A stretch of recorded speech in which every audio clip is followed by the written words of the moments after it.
ओम शांति। हम सबको है मुरलीधर बाबा के मुरली से प्यार। तो आइए दोहराते हैं 5 मिनट में आज के मुरली का सार। उमंग उत्साह भरे ज्ञान डांस के महावाक्य है। तुमको अगर संगम युग याद रहे तो भी खुशी का पारा चढ़ा रहे, और बाप टीचर याद रहे तो भी खुशी का पारा चढ़ा रहे। जो करेगा सो पाएगा और खुशी में रहेगा तथा दूसरों को भी खुशी में लाएगा।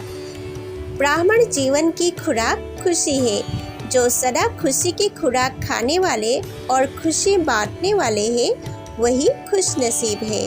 उनके दिल से यही निकलता है कि मेरे जैसा खुश नसीब और कोई नहीं। जो योग युक्त है वह सदा ही सेफ है, बेफिक्र जीवन का अनुभव करते हैं। सतगुरु के रूप में बाबा के राय है वापस में मिलकर इस कलयुग की दुनिया से दुख के छप्पर को उठाना है। बाप को याद करने का पुण्य करना है। ज्ञानी तो आत्मा कहलाते हुए संग दोष में आकर कोई पाप किया तो उस पाप के कारण किए हुए पुण्य भी खत्म हो जाते हैं। बाप का बनकर काम विकार की चोट खाई, बाप का हाथ छोड़ दिया तो वह पहले से भी अधिक पापी आत्मा बन जाते हैं। उसे कुल कलंकित कहा जाता है। वह बहुत कड़ी सजा के भागी बन जाते हैं। मंजिल है मुक्ति और जीवन मुक्ति की। मुक्ति के लिए याद की यात्रा जरूरी है और जीवन मुक्ति के लिए रचना के आदि मध्य अंत को जानना जरूरी है। विघ्न पड़ता तो जरूर है। अगर बाप को ही भूल जाए, दूसरे का संग लग जाए तो बहुत पाप करने से जो कुछ पुण्य किया वह भी खत्म हो जाते हैं। समझो, आज दान पुण्य करते हैं, सेंटर खोलते हैं, कल फिर बेमुख हो जाते हैं तो पहले से भी जास्ती गिर जाते हैं क्योंकि पाप करते हैं। काम की चोट खाने से फायदे के बदले नुकसान हो जाता है क्योंकि सतगुरु की निंदा कराई वह दिल से ही उतर जाएंगे।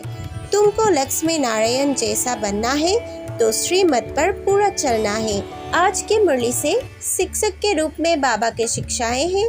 भक्ति में तुम जिसकी पूजा करते हो उसे जानते नहीं तो वह भक्ति किस काम की। न जानने के कारण जो कुछ करते हो वह निष्फल हो जाता है। मनुष्य समझते हैं दान पुण्य करने से फल मिलता है, परंतु वह है अल्पकाल के लिए काक बिस्था के समान सुख। विचार करो कि हम कितना याद करते हैं। जो पुराना हिसाब खत्म भी हो और नया पुण्य का हिसाब जमा भी हो। मूल बात है ही पवित्र बनने की। ऐसे भी नहीं समझो कि बाबा को लिख कर देने से कोई जन्म जन्मांतर का खत्म हो जाएगा। पापों का बोझा जन्म जन्मांतर का बहुत है, वह सब नहीं करते हैं। हाँ, इस जन्म में जो किए हैं उसकी हल्काई हो जाती है, बाकी तो मेहनत बहुत करनी पड़े। ऐसे मत समझो कि सभी कोई सतयुग में आएंगे।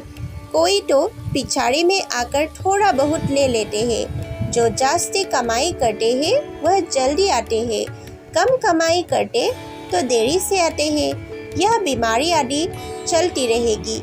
यह निशानी अंत तक दिखाई देगी, फिर गुम हो जाती है, फिर कोई दुख नहीं रहेगा। कलयुगी मनुष्य सतयुगी देवताओं की पूजा करते हैं। उन्हों को ऐसा बनाने वाला एक बाप है, परंतु यह भी समझा वह सकेंगे जो अच्छी रीति समझते होंगे। कायदे मुजीब कोई समझाते नहीं। हमारे कई बच्चे कंस्ट्रक्शन के साथ डिस्ट्रक्शन भी करने वाले हैं। महारथी, घोड़े सवार, प्यादे सब है ना, तो प्यादे क्या करेंगे? पढ़े लिखे के आगे भरी ढोएंगे। बाकी जो ना भरी ढोएंगे, ना पढ़ेंगे, ना पढ़ाएंगे, उनको क्या कहेंगे? ऊँट पंछी। आज की मुरली से रूहानी मिलिट्री के प्रति बाबा के राय है। मूल बात है सर्विस करने की। योग की भी सर्विस है ना। डायरेक्शन मिलते रहते हैं, कैसे याद करना है। कई बच्चे कुछ भी सर्विस करते नहीं, खाते रहते हैं। कोई सेंटर्स खोलते हैं, उनकी कमाई भी बहुत होती है। जो करते हैं उनका हिसाब उसमें आ जाता है। मिलकर तुम सब दुख का चप्पड़ उठाते हो। आज के वरदान है सदा खुशी की खुराक खाने वाले और खुशी बांटने वाले खुश नसीब बेफिक्र भव। स्लोगन है सहज पुरुषार्थ ही बनना है तो सर्व की दुआओं से स्वयं को भरपूर करो। ओम शांति। अगर आप इस रूहानी सेवा में सहयोगी बनना चाहते हैं तो कृपया हमारे चैनल को सब्सक्राइब कीजिए, लाइक कीजिए और ईश्वरीय परिवार में शेयर कीजिए। धन्यवाद।